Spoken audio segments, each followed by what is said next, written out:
नमस्कार, मैं हूं अंकिता सिंह और आप देख रहे हैं सिटी बिग न्यूज। कोविड-19 ये वो शब्द है, वो महामारी है जिसने एक छोटे से आम परिवार से लेकर बड़ी बड़ी सरकारों तक की जड़ें हिला डाली।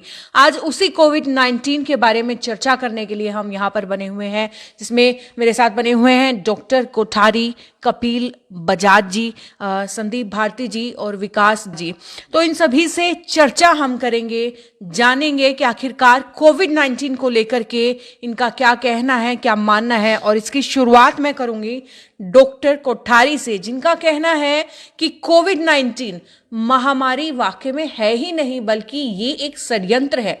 डॉक्टर कोठारी, सबसे पहले तो स्वागत करती हूं आपका हमारे चैनल। बहुत बहुत धन्यवाद जी सर, आप ये इल्जाम किस तरीके से लगा सकते हैं कि ये महामारी असल में है ही नहीं? कोरोना ये एक सिंपल फ्लू है, जी। ये महामारी नहीं है। जी। आज के 20 वर्ष पहले जब मेडिकल कॉलेज में पढ़ता था, उस बुक्स में भी कोरोना लिखा हुआ है। It means the corona is a very old disease, normal old disease. ठीक है, ठीक है। तो जिस कोविड-19 की बात कर रहे हैं, ये कह रहे हैं कि ये कोरोना कुछ नया आ गया, 19 हो गया। उस 19 कोरोना के अगर ये कहते हैं कि नया आया है, तो उसके डायग्नोस्टिक किट, बीमारी को डायग्नोस्टिक करने के जो किट होते हैं, वो 17 में और 18 में नहीं आ सकते हैं। बिल्कुल।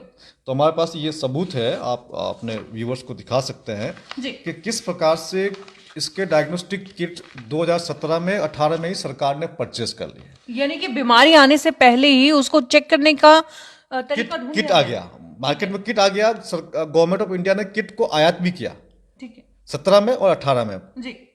अब ये देखिए, कोविड-19 test kits export by country in 2018। किस किस कंट्री ने एक्सपोर्ट किया और किस किस कंट्री ने इंपोर्ट किया, वो लिस्ट हमारे पास है। जी। ये 18 की लिस्ट है। हाँ। 18 में कोविड-19 test kit import by country in 2018, जी बिल्कुल। और ये हमारे पास है 2017 की लिस्ट है। हाँ। ये 2017 में। जी। तो आप सोचिए कि अगर एक तरफ ये कह रहे हैं कि भाई बीमारी 19 में आई है हाँ। चाइना में, वो भी दिसंबर, बिल्कुल। यानी कि इसका मतलब कि 20 मोटा मोटा जो बीमारी 20 में आई है, उसके डायग्नोस्टिक किट 18 में 17 में कैसे आ सकते हैं? बिल्कुल। इसका मतलब ये हुआ कि पहले से ही वो पता है कि हमें कुछ नया लेके आना है, तो उसके वो एक तथाकथित किट बना के तैयार रखा हुआ है। ठीक है। ये किट भी जो है, इसका जो आपको जो रिजल्ट आएगा, इस किट को आप कहीं भी टेस्ट कर लीजिए। जी। जैसे मान लीजिए कि आप ह्यूमन टेस्टिंग की बात करेंगे, 2% से 40% पॉजिटिव आएगा ही आएगा।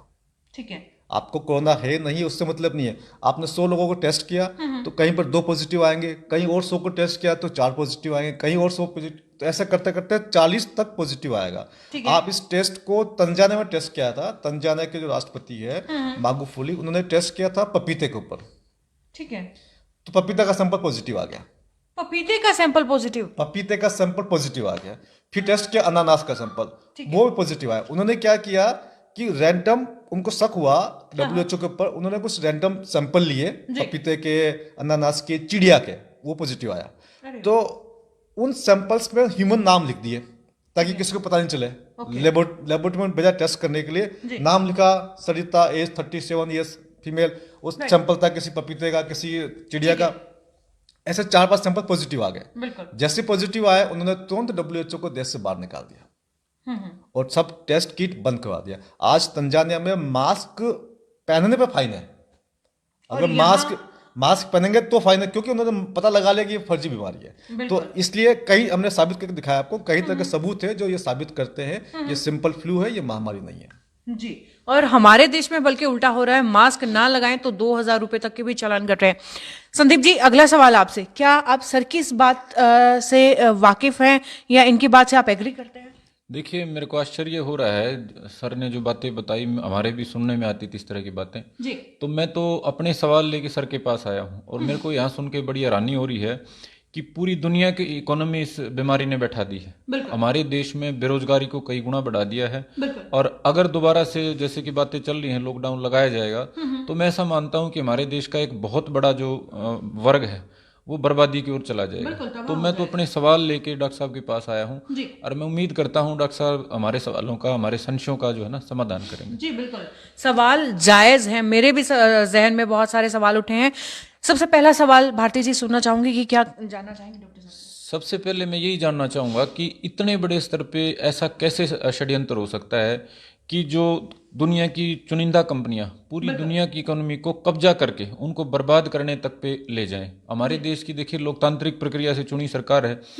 अगर ये 125 करोड़ हिंदुस्तानियों का सोचने की बजाय चुनिंदा 8 या 10 पूंजीपतियों का सोचती है, तो फिर हमारे देश का कौन रखवाला है?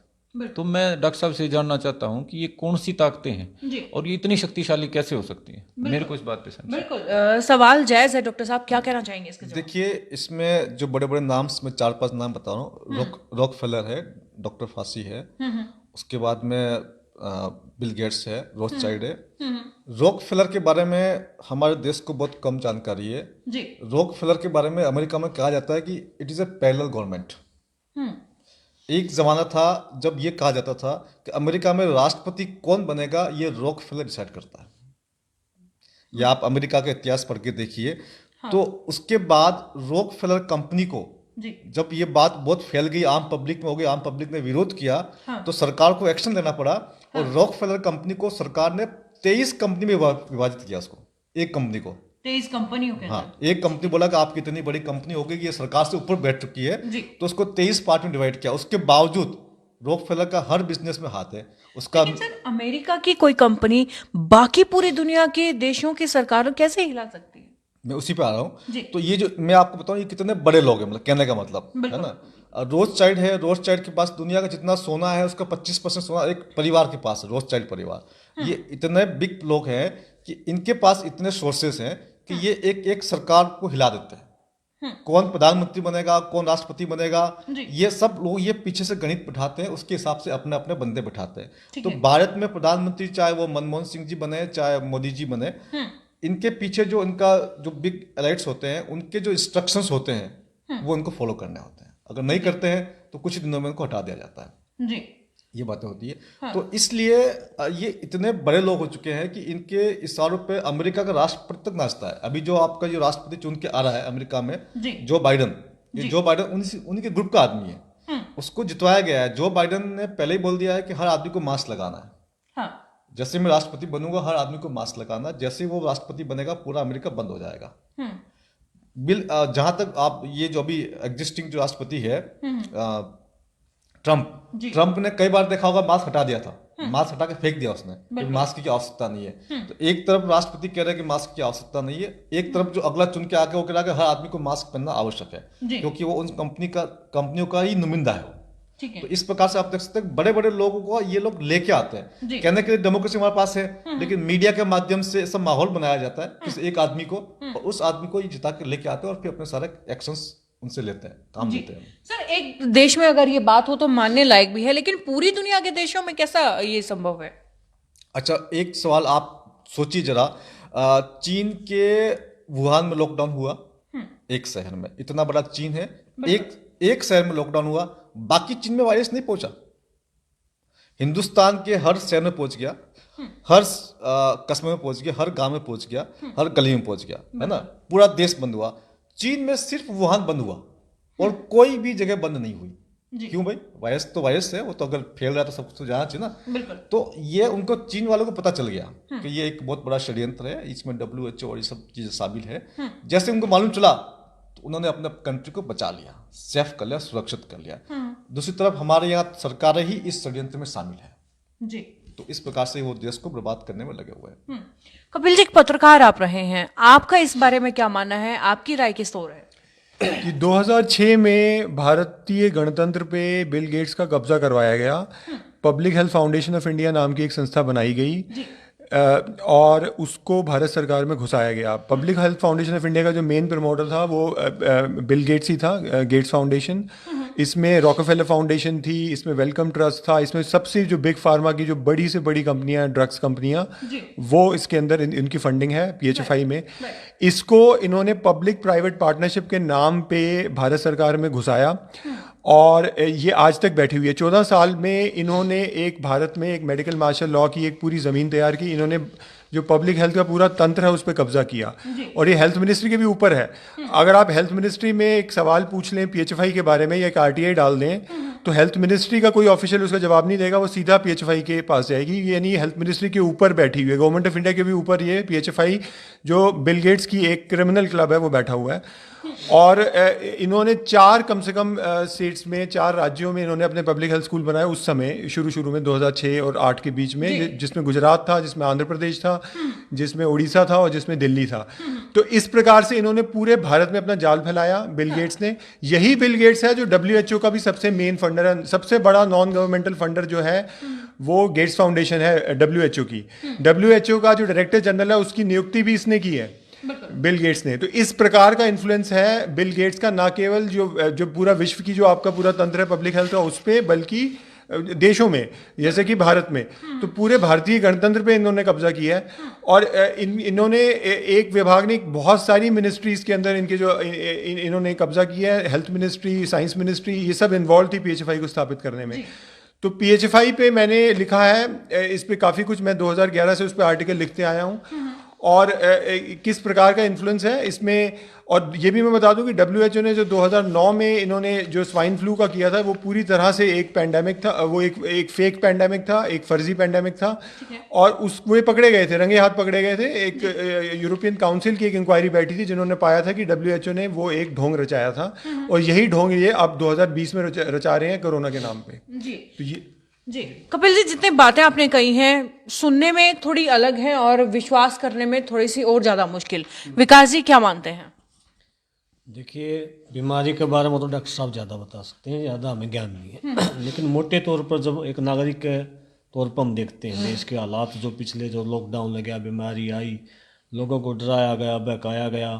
शुरू में आपने देखा होगा कि गांव के गांव बंद कर दिए गए थे, लाठियां लेकर खड़े कर दिए गए थे, शहरों के अंदर भी आना जाना बंद कर दिया था। उसके बाद में बीच में ऐसा दौर आया, सब कुछ खुला था। जैसे आपको 10 दिन पहले ही आप देखोगे जी बिल्कुल, तो बिहार चुनाव हो रहा था, बड़ी बड़ी रैलियां हो रही थी, नेताएं जा रहे, सब कुछ हो रहा था। लेकिन उसी चुनाव खत्म होने के जस्ट आज 10 दिन के बाद देखोगे, आज आप शहर में रहते हैं तो एकदम से चालान कटना शुरू हो गए, एकदम से कोरोना पॉजिटिव आने शुरू हो गए, क्योंकि सरकार का शक यहाँ से होता है कि एक षड्यंत्र है। जो डॉक्टर साहब की जो बातें हैं ना, वो प्रूफ इस बात से होती हैं कि एक षड्यंत्र इसलिए लग रहा है कि 10 दिन पहले तक तो आप रैलियां कर रहे हैं, उसके बाद आप जो है टेस्टों की संख्या बढ़ा देते हैं और टेस्ट आने लगते हैं एकदम से, और एकदम से लगातार लोगों की मरने की संख्या भी बढ़ा दी जाती है। जैसे हरियाणा में कर लो बात, आप शहर में आप देखोगे ना, आप जाके न खड़े नहीं हो सकते, आपके 2-2 हज़ार के चालान काट रहे हैं। कहीं ना कहीं सरकार दो रूप है सरकार के इस बीमारी के मामले में। दूसरी बात मैं ये कहना चाहूँगा कि ये जो कोरोना की जो बीमारी है, षड्यंत्र मुझे इसलिए भी लग रहा है, जब किसान के जो एक 3 काले अध्यादेश आई, जिसके विषय में आंदोलन भी चल रहे हैं, जब किसान कोई आंदोलन कर रहा है, इकट्ठा होना चाह रहा है, जैसे पीपली के अंदर था, सिरसा के अंदर था, तो ये कोरोना एक्ट लगा देते हैं। और जब चुनाव आ जाते हैं, जब उनको रैलियां करनी होती हैं, लोगों से वोट मांगने होते हैं, तो कोरोना एक्ट हटा देते हैं, कोरोना बीमारी बिल्कुल इसका जिक्र भी बंद कर देते हैं। तो ये कहीं ना कहीं हमने इसलिए ये लगा है कि अब जैसे 26 तारीख को किसानों का दिल्ली कूच है, उससे पहले फिर इन्होंने दिल्ली के अंदर भी ड्रामा करवा दिया कि आप जो है लॉकडाउन लगने वाला है। तो कहीं ना कहीं ये मर्जी से चल रहा है और लोगों के साथ खिलवाड़ कर रहा है। मैं गाँव में रहूँ और मेरे गांव की आबादी 5 से 6 हज़ार है, जिसमें बच्चे भी हैं, बूढ़े भी हैं, बीमार भी हैं, सारी ठीक है। लेकिन आज तक मैंने मेरा गांव में एक भी केस नहीं मिला, और आसपास के गांव में भी कोई केस नहीं मिला शुरुआती दौर में। मुझे ऐसा लग रहा है कि ये भय का भूत है। जैसे भय से भूत पैदा होता है, जैसे बीमारियां सारी जो है मानसिक रोग हुए हैं, और सरकार का ये दायित्व बना था लोगों को मोटिवेट करें। ऐसा कोई फिल्म अगर आ भी गाता तो मोटिवेट करें कि डरना नहीं है, आपने अच्छा खाना खा के बीमारी का साथ लड़ना है। लेकिन वापस कराया क्या कि प्रधानमंत्री बयान दे रहा है कि आप घरों में घुस जाओ, घरों से बाहर मत लगड़ो, और दोबारा से फिर इस देश का सत्यानाश कर दिया। और ऐसा होया है, ऐसा है नहीं कि आप ये सवाल जो पूछ रहे थे कि आप कैसे हो सके है इस दुनिया में सारा सौदा एक जैसे कैसे कंट्रोल में कर सके हैं। हम तो छोटे छोटे पर्दे आधे पूंजीपति राज करते हैं, और 2 ही वर्ग आए हैं, पूंजीपति होते हैं, शोषक और शोषण किसी का कराया, गरीब का कराया जाओ है। तो कुल मिलाकर के आपका कहना ये है कि षड्यंत्र ये है? मुझे लग रहा है। आपको लग रहा है? संदीप जी आपको क्या लगता है, षड्यंत्र या लापरवाही? देखिए, मैं एक तरफ जो सामने दिख रहा है ना, उसमें षड्यंत्र नजर आता है। इसलिए नजर आता है कि इस तरह की बड़ी बीमारी और सरकार का ऐसे असहाय दिखाना अपने आप को और सरकार का बयान बदलना बार बार, ये समझ में नहीं आता। लेकिन दूसरी तरफ मैं भारत लोकतंत्र की ओर देखता हूँ, अपनी एक कैपेसिटी में देखता हूँ कि हम देश की सरकारों को चुनते हैं, जी तो फिर मेरे को ये लगता है यार देश की सरकारें कहीं इतनी कमजोर है भी एक बीमारी का बहाना लेके, क्या ये रॉकफेलर है या गेट्स है या WHO है, हमारे देश को गुलाम बना लिया। तो मेरे को एक मतलब है ना, एक डर किस्म का महसूस होता है। इसका मतलब तो हम ऑलरेडी गुलाम बैठे हैं। बिल्कुल जब एक बिल गेट्स जैसा अमेरिका में बैठा पूंजीपति, वहां की एक रॉकफेलर संस्था हमारे देश को मतलब एक गुलामी की ओर लेके जा सकती है, तो अंग्रेजों को दोबारा आने की क्या जरूरत है? बिल्कुल सही सवाल है। डॉक्टर साहब क्या कहना चाहेंगे? से मैं एक सवाल पूछना चाह रहा हूँ कि ये जो केसेस दिखाए जा रहे हैं, ये जो डेथ दिखाई जा रही है, ये क्या मामला है? एकदम से सर्ज कैसे कर रहा है? मैं आपके दोनों प्रश्नों का उत्तर दूंगा। जी सर। एक आपने बोला कि दोबारा आने की कहाँ जरूरत है ना? तो जब अंग्रेज हिंदुस्तान छोड़ के गए, तो कोई भी शासक एक बार अगर आपके ऊपर शासक किया है तो उसकी इच्छा होती है कि दोबारा वापस शासक करे ना। बिल्कुल। ऐसा थोड़ी कि वो छोड़ के चले गए, उनको तो हमने जबरदस्ती भगाया। 7 लाख शहीदों ने हमारी कुर्बानी दी है, तब जाकर के देश आजाद हुआ है। जी तो फिर टेलीफोन आया, टेलीफोन के बाद टीवी आया, टीवी के बाद इंटरनेट आया, तो उनका इनडायरेक्टली धीरे धीरे कंट्रोल बढ़ता गया। बिल्कुल। अब उनको हिंदुस्तान आने की जरूरत नहीं है। जी हिंदुस्तान को गुलाम बनाने के लिए या पाकिस्तान को बनाने के लिए या श्रीलंका को बनाने के लिए उनको यहाँ आने की जरूरत नहीं है। अब वो वहीं बैठे बैठे अपना काम कर सकते हैं, और वो कर रहे हैं, और हम काफी हद तक गुलाम बन चुके हैं। किस बिहाव पर आप ये कह सकते हैं सर? लेकिन उससे पहले जवाब जिस तरीके से भारती जी ने पूछा है, मौतों का जो आंकड़ा लगातार कोविड की वजह से बढ़ रहा है। पे आ जी रहा हूं, है ना? तो अब जैसे मान लीजिए कि हम प्रतिदिन 1 लाख टेस्ट करते हैं पूरे देश में, और उसके हिसाब से कुछ केस निकलते हैं। अब मैं मान लीजिए कि मैं कहता हूं जी हमने अब प्रतिदिन 2 लाख टेस्ट करेंगे, जी तो क्या होगा? केस बढ़ेंगे। बिल्कुल। और मुझे केस कम करना है तो वो 1 लाख का जो केस हो रहे हैं, टेस्ट हो रहे हैं, मैं 50,000 कर दूंगा। बिल्कुल 50,000 कर दूंगा तो टेस्ट केस कम निकलेंगे। अब मुझे केस बढ़ाने हैं तो मैं टेस्ट बढ़ा दूंगा। जी अभी की बात है, परसों की बात है, अरविंद केजरीवाल जी देश के गृह मंत्री से मिले, तो गृह मंत्री ने कहा कि हम आपकी मदद करेंगे, और अभी जो 60,000 केस पर डे हो रहे हैं उसको अब हम 1 लाख टेस्ट पर डे करेंगे। ठीक अच्छा, है। ये मदद हुई जी है? ये तो केस बढ़ाने का तरीका है ना। बिल्कुल, अब देखिए, मतलब आपको बहुत सिंपल तरीका है, आपको केस बढ़ाने हैं, आप टेस्ट बढ़ा दीजिए। आपको केस कम करना है, आप टेस्ट कम कर दीजिए। नंबर 1 तो आपको टेस्ट बढ़ा करके केस बढ़ता है, एक। बिल्कुल। नंबर 2 केस कैसे बढ़ाए? एक CDC है, अमेरिका की जो टॉप लेवल की एजेंसी है, सेंट्रल फॉर डिजीज कंट्रोल, ठीक है। डिजीज कंट्रोल करने की एजेंसी है। उसने शुरुआत में कैसे केस बढ़ाए? मान लीजिए 10 दिन में एक आदमी का 3 बार टेस्ट हुआ, वो 3 बार पॉजिटिव आया मान लीजिए, ठीक है। तो उन्होंने 3 पेशेंट काउंट किया उसको। ठीक है। एक पेशेंट एक ही हुआ, लेकिन गिनती में आया 3 कोरोना पेशेंट। ठीक है। एक आदमी को 2 बार टेस्ट एक हुआ, ही व्यक्ति को 3 बार गिन लिया 3 गया। बार गिन लिया। ठीक है। ऐसा कई बार हुआ, जी हर पेशेंट को 2 बार हुआ, 3 बार हुआ तो पॉजिटिव, तो आपने संख्या बढ़ा दी। एक तो आप टेस्ट बढ़ा के बढ़ा रहे हैं, हाँ। और एक ही पेशेंट को 6 महीने में अगर वो 5 बार पॉजिटिव आया तो वो 5 पेशेंट गिने जा रहा है। लेकिन सर ये तो पॉजिटिव्स की संख्या बढ़ रही है, मौत का आंकड़ा अब कैसे उस पे बढ़ आ रहा रहा हूं है? मैं, जी है ना? अब जैसे साधारण मान लीजिए एक आदमी TB से मरा, हाँ और TB से मरने से पहले उसका टेस्ट हुआ, पॉजिटिव आया, बिल्कुल। तो उसकी डेथ कोरोना में चली गई। अब कोई अस्थमा से मरा, तो TB का उसके पहले कोरोना टेस्ट किया, पॉजिटिव आया तो अस्थमा से मर गया। तो 1 लाख लोगों का टेस्ट हमने किया, और 1 लाख में जो भी X संख्या लोग मरे, अब 2 लाख टेस्ट कर दिए, तो ऑटोमेटिकली डेथ 2x हो गई। बिल्कुल। केस भी बढ़ेंगे टेस्ट करने से, और नंबर ऑफ डेथ भी काउंटिंग बढ़ेगी। ठीक है। पेशेंट किससे मर रहा है उनको उससे मतलब नहीं है, उसके पहले कोरोना टेस्ट होता है, और ये टेस्ट इस प्रकार से डिजाइन किया गया है कि 2% से 40% पॉजिटिव आएगा। इंदौर में बेशक से आप नेगेटिव हो तो भी। बेशक इंदौर में पानी का सैंपल पॉजिटिव आया है। वाटर एक टेक्नीशियन ने 20 वाटर सैंपल भेजे, 20 वाटर सैंपल, 19 पॉजिटिव आए। भाई मतलब बड़े लेवल पर गोलमाल ये चल रहा है। आप सोचिए, पपीता पॉजिटिव आ रहा, अनानास पॉजिटिव आ रहा, चिड़िया पॉजिटिव आ रहा, पानी पॉजिटिव आ रहा, तो कौन सा टेस्ट है ये? तो फिर इंसान तो पॉजिटिव आना ही तो ये बाई चांस है ना। बिल्कुल। जैसा कि मैंने एक नया टेस्ट बनाया, मान लीजिए मैंने एक नया टेस्ट बनाया कि हम ये 3 लोग बैठे हुए हैं, सबके जेब चेक की जाएगी, जिसके पास 5 रुपए का सिक्का है वो कोरोना पॉजिटिव है भाई। तो 2-4 लोग मिल जाएंगे जिसके पास 5 रुपए का सिक्का है वो कोरोना पॉजिटिव हो गया ना। बिल्कुल बिल्कुल बिल्कुल। तो टेस्ट बन गया। तो ये इस प्रकार का एक बाई चांस वाला टेस्ट है, ये बाई चांस किसी के पॉजिटिव आ जाएगा। जी। अब सोचिए आप चिड़िया पॉजिटिव आया, अनानास पॉजिटिव, पपीता पॉजिटिव और पानी पॉजिटिव, तो आप कैसे इस टेस्ट को रिलायबल मान सकते हैं? और उसी टेस्ट के आधार पर सरकार क्वारंटाइन कर रही है, आइसोलेशन कर रही है, बोल रहा है आप 14 दिन तक बंद रहो, किससे मिलना नहीं है। चलिए मान लेते हैं। और इसके बाद जो मौत बढ़ाने का तरीका और बताते हैं। जो कोई आदमी है 70 साल का आदमी है, उसको कोई तरह की बीमारी होती है, कई तरह की मेडिसिन चलती है, आपके घर में कोई बुजुर्ग होगा, कई तरह की दवाई चलती है, उसको पॉजिटिव आ गया, उसको बंद कर दिया, न उससे कोई मिल सकता है, परिवार का आदमी नहीं मिल सकता, वहां डॉक्टर भी देख नहीं रहे दूर से। एक बुजुर्ग आदमी को बहुत सारे सहायता की जरूरत पड़ती है, वहां पड़ा मर जाएगा, तो बोले जी कोरोना से मर गया। फिर WHO का एक ट्रायल है, उसका नाम दिया है क्लिनिकल ट्रायल।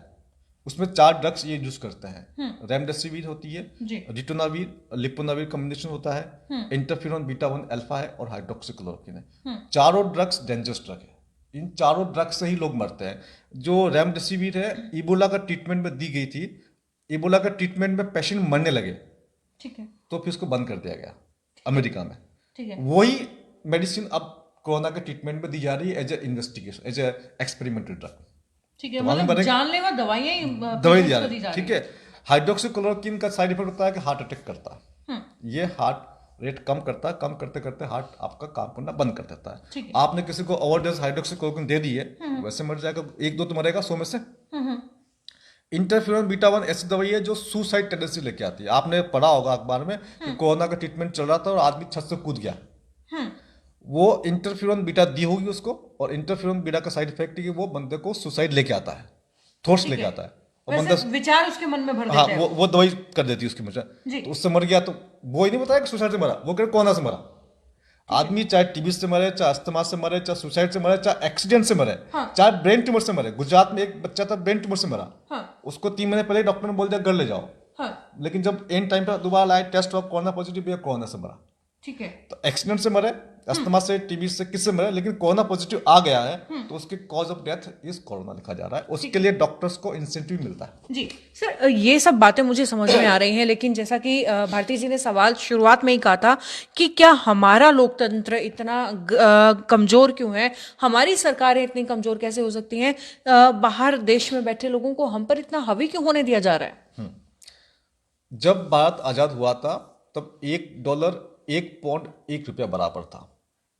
शायद आपके दर्शकों को जानकारी नहीं हो, $1 1 पौंड 1 रुपया बराबर था। बिल्कुल, आज $1 70 रुपए का, बिल्कुल, यानी कि हमारी कहने के लिए हमने ग्रोथ की है। अमेरिका के सामने हमारी इकोनॉमी 70 गुना कम हुई है। आप देखिए, बिल्कुल, रुपया तो ताकत है ना, आपकी इकोनॉमी की ताकत किससे होगी? जी, यानी कि आप ग्रोथ नहीं कर पा रहे, आप कहने के लिए ग्रोथ कर पा रहे हैं, पर एक्चुअल में आपकी इकोनॉमी 70 वर्ष से डाउन ही जा रही है। हम लोग उधार ले लेके काम चला रहे हैं। भारत सरकार अलग अलग एजेंसी उधार लेती है, उससे काम चलाती है। उधार भी वो अपनी शर्तों पर देते हैं। बिल्कुल। तो मैं जल्दी जल्दी कुछ सवाल करूंगा जी। एक इंडियन मेडिकल एसोसिएशन है, भारत की जो अपनी डॉक्टरों की संस्थाएं हैं या अपने स्तर पे जो डॉक्टर काम कर रहे हैं लाखों की तादाद में है, क्या वो भी इतने सामने कुछ देख के आंख बंद करे बैठे हैं? डॉक्टर्स का गवर्नमेंट ने कुछ रूल्स बना रखे हैं इस बीमारी के दौरान कि डॉक्टर्स को सिर्फ ये दवाई लिखनी है। 4 दवाई के नाम दे दिया, आपको कोई पेशेंट आएगा कोरोना पॉजिटिव आया तो आपको ये दवाई ही देनी है, इसके अलावा आपको कोई और दवाई नहीं देनी है। तो डॉक्टर्स उस प्रोटोकॉल को फॉलो कर रहे हैं। नहीं, ये बीमारी के बारे में सही और गलत बताने में दवाई देना अलग बात है, लेकिन बीमारी की जानकारी तो हो ही गई है। जब ये कॉमन सी चीज़ें आपने जो बताई है, कॉमन चीज़ें हैं, लेकिन डॉक्टरों को तो गहरी चीज़ों की जानकारी होगी। तो क्या पूरे देश में जो डॉक्टरों के लिए संस्थाएं काम करती हैं वो कोई नहीं बोल रहा है? और दूसरा, डॉक्टर साहब, इसका आगे मेरा सवाल है, आप इकट्ठे जवाब दे दीजिएगा। आगे सरकार जो करने जा रही है वैक्सीन, इस वैक्सीन के बारे में हम जानना चाहते हैं कि क्या मामला है, इसके पॉजिटिव नेगेटिव क्या इफेक्ट्स हैं, क्यों सरकार जाना चाह रही है वैक्सीन की ओर? जी, ये बड़ा सवाल है। हाँ, तो जहाँ फर्स्ट आपका सवाल है डॉक्टर्स की एसोसिएशन का, तो डॉक्टर्स की एसोसिएशन बहुत ज़्यादा एक्टिव नहीं होती है। डॉक्टर्स वैसे भी बहुत बिजी रहते हैं, तो इनका एसोसिएशन से डेली मीटिंग करना ऐसा नहीं होता है।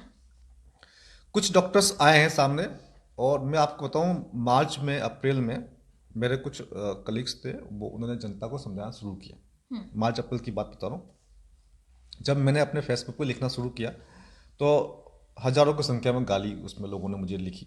अब तो वो लोग पॉजिटिव कमेंट, वही लोग जो पहले गाली लिख रहे थे अब पॉजिटिव कमेंट कर रहे हैं, अब वो समझ पा रहे हैं। जी, जब उन्होंने अपने पेशेंट को बताना शुरू किया तो कई पेशेंट ने उनसे झगड़ा कर लिया डॉक्टर से, अरे यार तुम क्या देखो ना टीवी वाला क्या बता रहा है, सरकार क्या बोल रही है, पीएम क्या बोल रहा है, हेल्थ मिनिस्टर क्या बोल रहा है, हेल्थ मिनिस्टर क्या बोल रहा है, पीएम क्या बोल रहा है, मीडिया क्या बोल रही है, इटली में इतने मर रहे हैं, वहां हो रहा।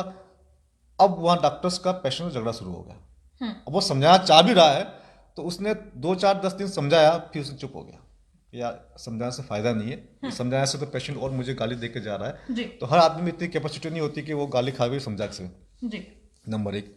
दूसरी बात, आपने जो सवाल पूछी थी कि भाई क्या, हाँ वैक्सीन के बारे में।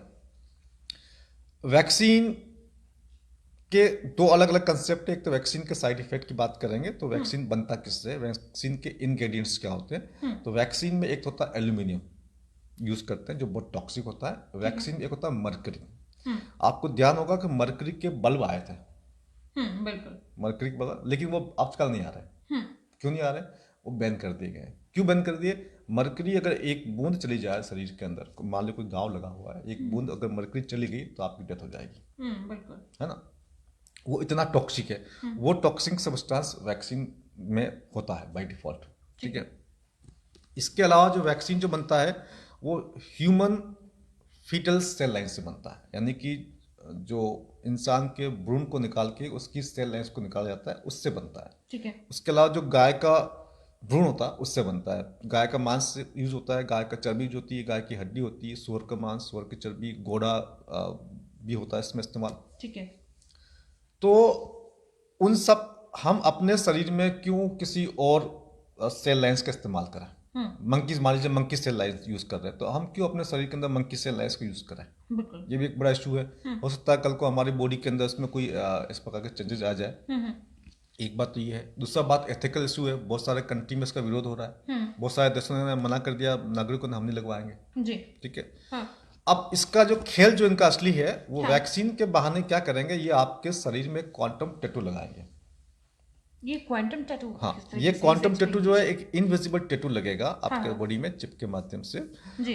उसमें क्या होगा कि आपको डिफरेंशिएट करेगा कि भाई इस आदमी ने वैक्सीनेशन, तथा बात वैक्सीन की कर रहे हैं वो लोग, बात हो रही है आईडी की। ठीक है। वो बताएंगे भाई इस आदमी ने वैक्सीन लगवा दिया है, तो कैसे डिफरेंशिएट करेंगे? मान लीजिए 2 लोग आ रहे हैं, एक ने वैक्सीन लगवाया, एक ने नहीं लगवाया, तो कैसे पता लगाएगा सरकार? या कोई आदमी को चेक करने बैठा दिया, तो क्वांटम टैटू चिप लगेगा आपके ऊपर। उसके बाद एक मशीन से वो उसकी टेस्टिंग होती है, जैसे हम कोई बारकोड टेस्ट करते हैं उस टाइप की लेजर से उसका टेस्टिंग होगा। तो जिसके पास वो क्वांटम टैटू चिप है वो ही घर से बाहर जा पाएगा, वही काम कर सकता है। अब सेकंड लॉकडाउन लगने वाला है, ये बात मैं 3 महीने से कह रहा हूँ कि लॉकडाउन लगने वाला है। और शुरुआत दिखने भी लगी है। अब शुरुआत हो गई है। पहले लोग विश्वास नहीं कर रहे थे, अब लोगों का नहीं, सही बात कर रहे हैं। तो अब जब लॉकडाउन लगेगा सबको घर में बंद कर दिया जाएगा, वो ही बाहर निकलेगा जिसके पास वो डिजिटल सर्टिफिकेट होगा। तो ये तो एक तरीके से गुलामी हो गई। बिल्कुल। यहाँ तक कि नीता अंबानी ने, जो नीता अंबानी ने 4 महीने पहले ट्वीट किया था कि हम भारत के प्रत्येक नागरिक को डिजिटल सर्टिफिकेट देने में सक्षम हैं। और हम इसकी तैयारी कर रहे हैं। 138 करोड़ लोगों को डिजिटल सर्टिफिकेट देना है। ऐसे तो सर्टिफिकेट कोई लेगा नहीं। जब देश बंद हो जाएगा, लॉकडाउन लग जाएगा, आपके पास घर वो खाने का पैसे नहीं है, आपको काम पे निकलना ही है हर हालत में, आप बोलोगे भैया तू जो करना कर दे, भैया मुझे काम पे जाने दे। बिल्कुल बिल्कुल। है ना? तो जो करना कर दे, मेरे शरीर के साथ में मेरे बच्चे भूखे मर रहे हैं, मैं तो काम पे जाऊं। तो वो आपको इनडायरेक्टली फोर्स किया जा रहा है। ठीक है। आप फ्लाइट में नहीं जा सकते, आप ट्रेन में नहीं बैठ सकते, आप वर्क प्लेस में जा सकते, आपके बच्चे स्कूल नहीं जा सकते, जब तक कि आपके पास वो डिजिटल सर्टिफिकेट नहीं होगा। यानी कि वो इनडायरेक्टली आपको फोर्स करेंगे। उस सर्टिफिकेट में आपका आईडी होगा, उस डिजिटल आईडी से आपके बैंक अकाउंट लिंक होंगे। उसके बाद जितना भी कैश ट्रांजेक्शन जो होता है, नोट है, नोटबंदी दोबारा होगा, सारे नोट बंद होंगे, ओनली डिजिटल करेंसी चलेगी। और इसका जो सारा कंट्रोल है वो जो बिग एलाइट्स से उनके पास रहेगा। वो जब चाहेंगे आपका कंट्रोल ऑन करेंगे, कंट्रोल ऑफ करेंगे। ये उनका एक पूरी दुनिया को गुलाम बनाने का एक गेम चल रहा है। पूरी दुनिया को पूरी दुनिया उसका ही, उस षड्यंत्र का, उसी का गेम है, उसी का ये तथाकथित कोरोना महामारी, तथाकथित। जी, क्या कहना चाहेंगे सर? डॉक्टर साहब की बातें सुन के मेरे ख्याल से आपका भी दिमाग हिल गया होगा, मेरा भी हिल गया। बिल्कुल हिला है। तो मैं डॉक्टर साहब से ये जानना चाहता हूँ, डॉक्टर साहब ये क्या ऐसा संभव है, ऐसी कोई चिप लगना ह्यूमन बॉडी में? क्या ऐसा संभव है? हाँ, मैं आता हूँ। इस चिप को जो अलग अलग नाम होता है, एक तो क्वांटम टैटू होता है, एक होता है RFID chip, radio frequency ID chip. Radio frequency ID chip दुनिया में कई देशों में जानवरों पर लगा चुके हैं। वो जानवरों को टेस्टिंग करते हैं, जैसे आपके गाय है, कुत्ता है, पालतू जानवर है ना, तो उनके शरीर में लगाते हैं, आप वो कहाँ जा रहा है, क्या कर रहा है, उनकी टेस्टिंग ये तो दुनिया में कई देशों में चल रहा है। ठीक है। ये चिप लगाई जा रही है, ठीक है। अभी आपके एक साइंटिस्ट है और जिसकी कंपनी है न्यूरालिंक, एक कंपनी है न्यूरालिंक, अमेरिका में है। उसने बकायदा बंदरों पे एक्सपेरिमेंट किया है कि एक चिप लगा करके पूरे बंदर की कार्य प्रणाली को नियंत्रण में लाया जाए कंप्यूटर के माध्यम से, पूरा कंट्रोल किया गया है। पूरा। तो उसके पीछे यहाँ चिप लगाई गई और चिप लगा करके उन्होंने अपने कंप्यूटर से उसको ऑर्डर किया, तो बंदे ने वही काम किया। कमाल की बात है। एक न्यूरालिंक कंपनी है, ये एलन मस्क की कंपनी है। तो इस प्रकार के एक्सपेरिमेंट पूरी दुनिया में चल रहे हैं और उनका यह मानना है कि अगर बंदर के हो सकता है तो इंसान के भी हो सकता है। बिल्कुल। अब वो चिप चाहे तो यहाँ पर लगाए, चिप यहाँ पर लगाए, कैसे नियंत्रण में लाना चाहता है ना, तो वो इस प्रकार से आपको नियंत्रण में ले सकते हैं। कुल मिलाकर के कहना ये चाह रहे हैं, साइंस इस लेवल तक पहुंच चुकी है।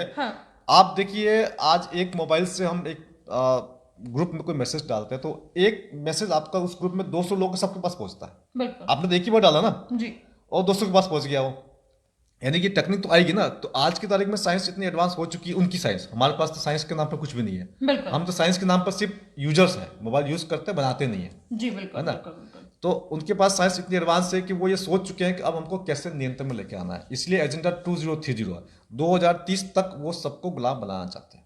ठीक है। गुलाम माने कि चलते फिरते इंसानी रोबोट्स। बिल्कुल, उनका ये मानना है कि इंसान की आबादी बहुत ज़्यादा हो गई है और हमें इतने इंसान की आवश्यकता नहीं है। और इंसान जो है वो संसाधनों का फालतू वेस्ट कर रहा है। तो एक उन्होंने न्यू कमांडमेंट्स निकाले हैं, इसको बोलते हैं न्यू वर्ल्ड ऑर्डर। ठीक है। इस न्यू वर्ल्ड के ऑर्डर के हिसाब से दुनिया की आबादी को 50 करोड़ करना है, ये वो लक्ष्य बनाया उन लोगों ने। ठीक है। यानी कि 800 करोड़ में से 750 करोड़ को खत्म करना है, उनकी आवश्यकता नहीं है उनके हिसाब से। तो वो गुलाम बना के आपके शरीर में अलग अलग तरह के एक्सपेरिमेंट करके अलग अलग ड्रग्स, अलग अलग पॉइजन्स डाल के आपको मारेंगे। कपिल जी, कोठारी साहब की इस बात पर क्या कहना चाहेंगे, आपकी क्या राय है इस बात में? एजेंडा 2030 कोई कंस्पिरेसी थियरी नहीं है, ये पिछले 20 साल से चल रहा है। कैशलेस का एजेंडा बहुत पुराना है, ये माइक्रो फाइनेंस के साथ ही शुरू हुआ, जिसमें इन्होंने डिजिटल टेक्नोलॉजीज को इंट्रोड्यूस किया, गाँव तक ये पहुँचे, उनको बैंकिंग सिस्टम में लाने, फाइनेंशियल इंक्लूजन के नाम पे इन्होंने ये बहुत कुछ किया और बैंकों का पूरा जो मायाजाल फैला। इसके अलावा ये स्मार्ट सिटीज़ की बात जो मोदी जी कर रहे हैं, ये भी एजेंडा 2030 का हिस्सा है। नीति आयोग जो है पूरी तरह से समर्पित है, जो एजेंडा 2030 को इम्प्लीमेंट कर रहा है। ये यूनाइटेड नेशंस का, संयुक्त राष्ट्र का एजेंडा है, जिसको अब वर्ल्ड इकोनॉमिक फोरम जिस पे कब्जा कर चुका है। वर्ल्ड इकोनॉमिक फोरम पूंजीपतियों का एक गिरोह है, जिसमें बिल गेट्स और रॉथस्चाइल्ड और रॉकफेलर जैसे लोग बैठे हैं। तो एजेंडा 2030 खुद गवर्नमेंट ऑफ इंडिया इंप्लीमेंट कर रही है, नीति आयोग के थ्रू, पीएमओ के थ्रू और सारे मंत्रालयों के थ्रू, और उसमें स्टेट गवर्नमेंट भी इन्वॉल्व हैं। और इसमें जैसे मैंने बताया, आपके डिजिटल आईडी के अलावा ब्लॉकचेन तक आती है, ब्लॉकचेन टेक्नोलॉजी की बात कर रही है वर्ल्ड इकोनॉमिक फोरम, वो भी इसमें आ जाता है। इसके अंदर स्मार्ट सिटीज़ आ जाती हैं, स्मार्ट सिटीज़ की बात। तो एक पूरा डिजिटल इंफ्रास्ट्रक्चर बनाया जा रहा है, एक सर्वेलेंस का पूरा इंफ्रास्ट्रक्चर बनाया जा रहा है। रेलवे स्टेशन में तो यहाँ तक फेशियल रिकग्निशन टेक्नोलॉजी के लिए खास एक इन्होंने इंस्टॉलेशंस भी की हैं, 900 से ज़्यादा रेलवे स्टेशन में ये कर रहे हैं। तो ये एजुकेशन को पूरा चेंज किया जा रहा है, डिजिटल एजुकेशन लाई जा रही है। तो एजेंडा 2030 किसी तरह से कोई कंस्पिरेसी थ्योरी नहीं है, ये यूनाइटेड नेशंस का एजेंडा था, जिसको बाद में वर्ल्ड इकोनॉमिक फोरम ने कब्जा कर लिया है, और वर्ल्ड इकोनॉमिक फोरम अब इसको पूरी दुनिया पे इम्प्लीमेंट कर रहा है। तो ये एक सच्चाई है। जी संदीप जी, वाकई मेरा तो दिमाग खिल चुका है। आप? हाँ जी, बिल्कुल दिमाग खिल चुका है। अब डॉक्टर साहब से हमें जानना चाहते हैं कि इस कॉन्स्पिरेसी में के सारी पॉलिटिकल पार्टियां शामिल हैं। हमारा अरविंद केजरीवाल को मानते थे कि खिलाफत करते हैं, और देश में क्षेत्रीय पार्टियां भी हैं, क्या सभी को खरीद लिया गया है? और डॉक्टर साहब, इसका आगे सोल्यूशन क्या होगा? किस तरीके से जनता इसको ले और किस तरीके से सोल्यूशन की ओर बढ़े? जी बिल्कुल। देखिए, सबसे बड़ी बात, हमने जब बात कहनी शुरू की फरवरी, मार्च, अप्रैल में, तो मुझे लगा कम से कम कोई तो पॉलिटिकल पार्टी बोलेगी। मुझे खुद उम्मीद थी कि कोई तो बोलेगा कम से कम, इतनी देश में पॉलिटिकल पार्टी है। लेकिन बड़े आश्चर्य की बात है कि कोई नहीं इस पे बोल रहा है। इसका मतलब या तो उनको कोई प्रेशर है या वो शामिल है, दो ही बात हो सकती है। बिल्कुल। या फिर तीसरी बात ये हो सकती है कि वो अनभिज्ञ है इन सब चीज़ों से। अब अनभिज्ञ तो हो नहीं सकते, क्योंकि मैंने खुद ने 500 ईमेल किए फरवरी, मार्च, अप्रैल में 500 ईमेल किए, देश के प्रत्येक मुख्यमंत्री को ईमेल किए, हेल्थ मिनिस्टर को ईमेल किए, केजरीवाल साहब को किए, केजरीवाल साहब की पार्टी को कई लोगों को फ़ोन भी किए, हमने समझाने की कोशिश की। लेकिन उसके बावजूद मेरे पास एक भी ईमेल का जवाब नहीं आया। आप वंडर करेंगे, 500 ईमेल के बाद एक भी ईमेल का जवाब नहीं आया। तब मुझे लगा कि यार ये सब मिले हुए हैं। कम से कम कोई तो जवाब देता ना। अगर आपको पता है कि यार ठीक है, उनको पता है सब ठीक चल रहा है ना। बिल्कुल। अगर किसी को कोई नई जानकारी मिलती है, किसी को जानकारी नहीं होती, वो जरूर फोन करता है कि डॉक्टर साहब ये क्या बोल रहे हो आप, हमें समझ नहीं आ रहा, आपने बुलाया ना, तो वो जरूर पूछता है आपकी क्या मैटर बताओ हमें। बिल्कुल। इसका मतलब ये सब लोग इस षड्यंत्र में शामिल है। ठीक है। और तमाम पॉलिटिकल पार्टी एक दूसरे के साथ कदम से कदम मिला करके सेंट्रल गवर्नमेंट के साथ मिल तो सर, करके, अगर ये षड्यंत्र में सारी राजनीतिक पार्टियां मिली हुई हैं तो षड्यंत्र से बचा कैसे जाए? देखिए इसके लिए आपको और हमको सबको सड़कों पे आना पड़ेगा, सबको विरोध करना पड़ेगा। अभी डेनमार्क की बात करते हैं तो डेनमार्क की जनता सड़कों पे आ गई, उसने विरोध किया कि हमें ये वैक्सीनेशन नहीं चाहिए, ठीक है। स्पष्ट रूप से।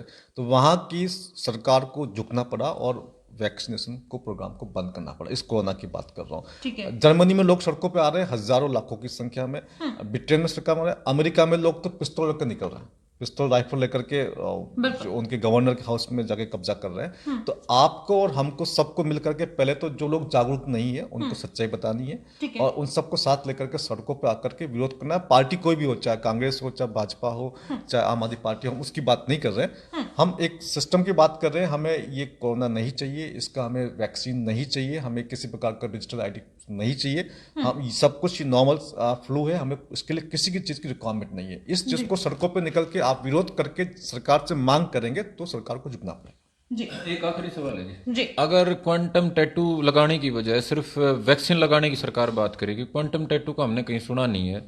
और दूसरा, अगर क्वांटम टैटू या कोई ऐसा कुछ किया जाता है तो अनिल विज जैसे कह रहे हम पहले लगवा लेंगे, उससे पहले देश के सारे डॉक्टरों को लगवाया जाएगा, उससे पहले सुरक्षा बलों को लगवाया जाएगा। तो हमारे से तो ज़्यादा जानकारी डॉक्टरों के पास है, क्या वो ऐसा रोबोट बनना पसंद करेंगे? और दूसरा, क्या ये राजनेता जो है ये रोबोट बनना पसंद करेंगे?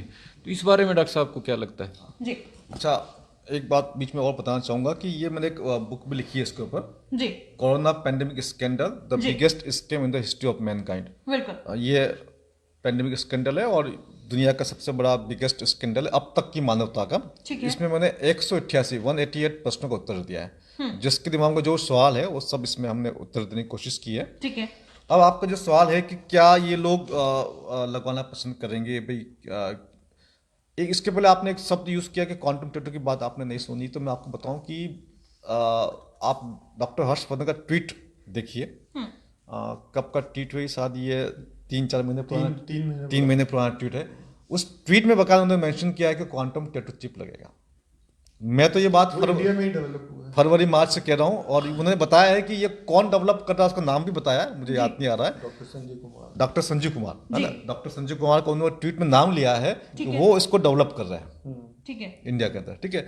यानी कि वो बात तो तय हो गई कि क्वांटम टैटू चिप लगेगा। अब ये क्वांटम टैटू में मतलब क्या है? मतलब वो एक प्रकार का प्लेटफॉर्म है जहां पर आपके शरीर में एक इनविजिबल मार्क लगाते हैं। क्वांटम टैटू में आपको दिखता नहीं, आप किसी को पता नहीं चलेगा आपको कुछ मार्क लगा, लेकिन जैसे आप लेजर लगाएंगे या उसको रीड करने का जो भी सिस्टम लगाएंगे तो वो आपको रीड करके कंप्यूटर पर दिखा देगा। ठीक है। तो वो तो ऑथेंटिक चीज़ है। क्वांटम टैटू ऑथेंटिक चीज़ है, बन रहा है, हिंदुस्तान में बन रहा है और डॉक्टर संजीव कुमार बना रहे हैं, डॉक्टर हर्षवर्धन ने ट्वीट किया है, ये 100% ऑथेंटिक है। जी। ठीक है। अब क्या है कि सर थोड़ा सा छोटे में जवाब दीजिए।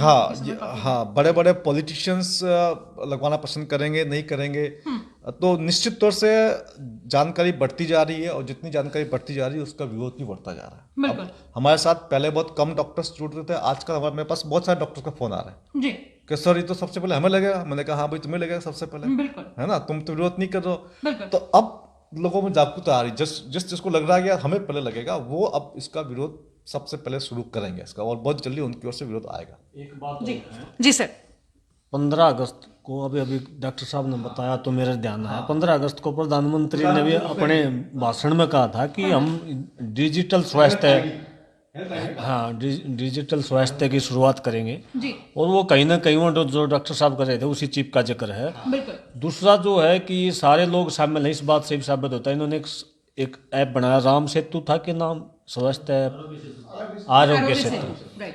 अभी अभी किसी साथी ने उसकी RTI लगाई, उसका पता करा कि बनाया किसने। पूरी सरकार ने मना कर दिया, किसी को नहीं पता बनाया किसने जी। इसका मतलब कि कहीं ना कहीं बहुत बड़ा षड्यंत्र है, बड़े लेवल पर षड्यंत्र है।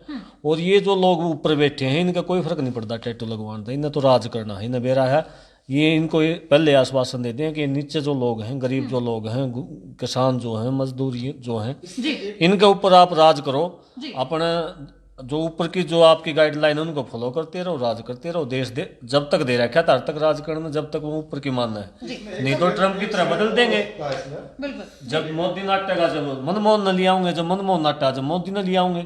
और इनकी शुरुआत तो सालों से है, जैसे अभी 3 अध्यादेश 1990 से हैं, और बड़े लेवल पे WHO काम कर रहा है, वहाँ WTO काम कर रहा है। सारी की सारी चीजें जो है सारी एक के जगह पर आके मिल जाओ हैं जी। और कहीं ना कहीं इनका प्रति लोगों को जागरूक होना पड़ेगा। ये भी जैसे आने वाले समय में कह रहे हैं कि गांव के अंदर भी मास्क लगवाए कि चालान कटवाओगे पटवारियों के माध्यम से। जहां 8-7 महीने से एक भी पॉजिटिव नहीं निकल रहा, सारे टच भी आ गया। पहले करे थे प्लास्टिक की कुर्सी पर बैठेगा वो कोरोना का वायरस 16 घंटे जीवेगा। लेकिन आज देखो आप सब प्लास्टिक कुर्सियां पर बैठे हैं, और आप पिछले 8 महीने से घूम रहे हैं, मिल रहे हैं अच्छी तरह से, बसा में भी जा रहे हैं, उसके बाद भी जबरदस्ती आपको मास्क लगाने पर मजबूर कराया जाएगा। और मास्क जो है एक अपने आप में बीमारी है। इनकी जो हेल्थ की जो साइट है उससे पर लिख रखा है कि इनने खुद लिख रखा है कि जो है मास्क लगाना स्वस्थ आदमी के लिए हानिकारक है, क्योंकि कार्बन डाइऑक्साइड छोड़ है, आधी बाहर नहीं जानती, वो आधी वापस चली जा, फेफड़े ने तो वैसे कमजोर कर देगी। अगर आधी आपका वापस मास्क से टकरा के कार्बन डाइऑक्साइड जाओगी।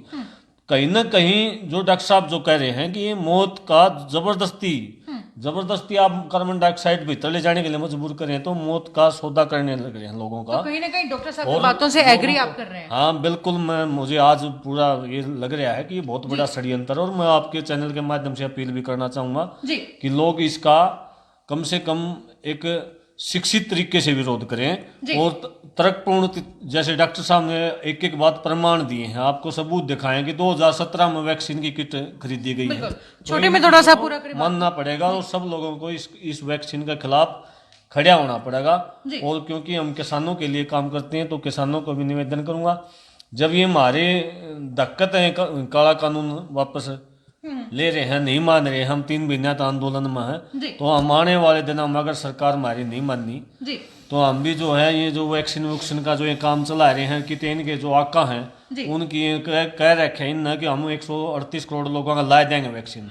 हम गाँव में किसी वैक्सीन वाला ने नहीं घुसने देंगे, और नहीं वैक्सीन लुआ मरना तो हमने तो भी है, गरीबी तो मरांगे हम, तो इस बीमारी तो मर जाए, सरकार की मान लें। बिल्कुल ये मुझे कई लोगों ने बोली है, ये बात मुझे कई लोगों ने बोली कि हमारे गांव में कैसे घुसेगा आप देख कर जी। आपके गांव में कोई नहीं घुसेगा, वो तो घुसना है, तो एंट्री बार है ना, वो तो तरीका डॉक्टर साहब ने जो बताया ना, कंपेल करेंगे, हमारे को स्कूल में जाना बंद कर देंगे, हॉस्पिटल में जाना बंद कर देंगे। बच्चे जो है आपके बच्चे स्कूल नहीं जा सकते जब तक कि वैक्सीन नहीं हो। आप किसान है तो आप अपना सामान अपनी फसल बेचने जाओगे ना मंडी में, तो आपको एंट्री अलाउड नहीं है आपको जब तक कि आपके वैक्सीन से आपको गांव से बाहर निकाल लिया जाएगा। वो क्वांटम टैटू लगाने के लिए डेनमार्क की तरह, अमेरिका की तरह जैसे लोग विरोध कर रहे हैं, उसका विरोध हम आज डॉक्टर साहब ने बताया है, कल और बताएगा, उससे एक जागरूकता होगी। तो हम सरकार जब हम जीवन, और हम वैसे भी हम जब लड़ाई लड़ रहे हैं तो नस्ल और फसल की लड़ाई लड़ रहे हैं, तो अगर हमारी नस्ल खतरे में, तो फसल की लड़ाई बाद में लड़ाएंगे,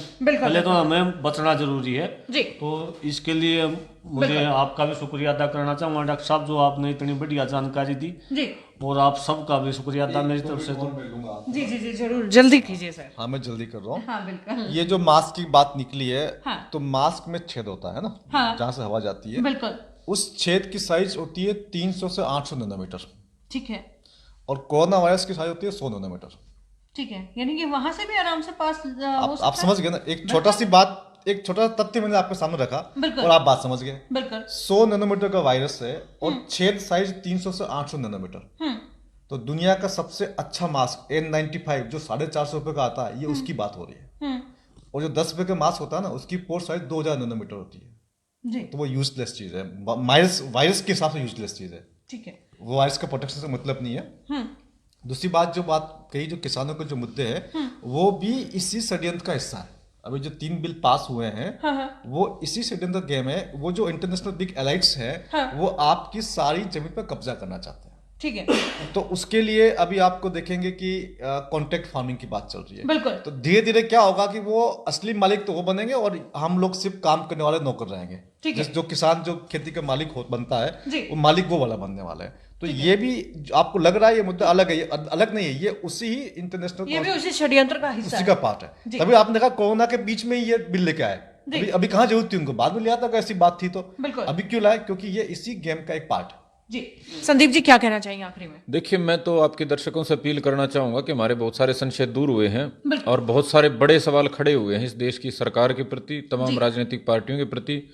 तो एक जन आंदोलन की जरूरत अब महसूस कर रहे हैं। अब महसूस कर रहे हैं कि जैसे अंग्रेजों से गुलामी के खिलाफ ये लड़ाई छिड़ी गई थी, उसमें तो बंदूक पिस्तौल का इस्तेमाल करना पड़ा था, लेकिन आज तो दिमाग ही बंदूक और पिस्तौल का काम करेगा। जो डॉक्टर साहब ने ये सवाल और संशय हमारे दूर किए हैं और हमारे भीतर भी एक प्रेरणा पैदा करी है कि इस गुलामी से बचने के लिए कुछ करें, तो मैं आपके दर्शकों से अपील करूंगा, भाई अपने अपने स्तर पर आप ये सारे सवाल आप सरकारों से और इन तमाम मेडिकल जो फ्रेटर्निटी के लोग हैं उनसे करें।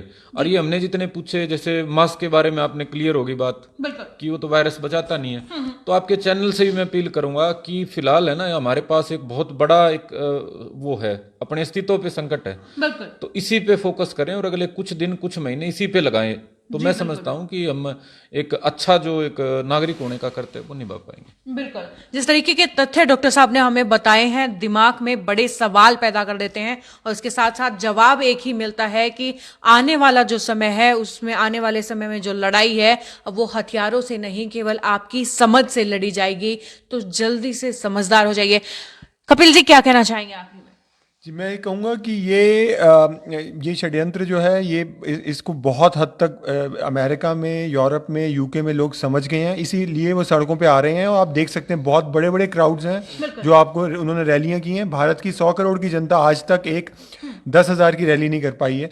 तो ये स्थिति है भारत में किस हद तक कंप्लायंस है इस पूरे फ्रॉड के प्रति। तो भारत में हमें समझ बनानी पड़ेगी, क्योंकि इसमें बहुत तगड़ी सेंसरशिप हो रही है। यूट्यूब आपके वीडियोस हटा रहा है, फेसबुक आपके वीडियो, पूरी दुनिया में हो रहा है। तो जो लोग इसमें सच्चाई को फैला रहे हैं उनको दबाया जा रहा है, उनकी आवाज़ को दबाया जा रहा है। इसीलिए ये बहुत ज़रूरी है कि लोग मिल सकें आपस में और ये एक दूसरे को बता सकें। और हम अपनी कोशिश कर रहे हैं, ये कोशिश को बहुत अधिक बढ़ाने की ज़रूरत है। जी बिल्कुल, धन्यवाद सर। डॉक्टर साहब आपका भी बहुत बहुत धन्यवाद और आप सभी का भी बहुत बहुत धन्यवाद हमारे साथ जुड़ने के लिए। तो ये थी कोविड-19 को लेकर के हमारी कुछ खास चर्चा, जिसमें बहुत सारे तीखे सवाल उभर करके आए हैं हमारी सरकार के खिलाफ और हमारे प्रशासन के खिलाफ।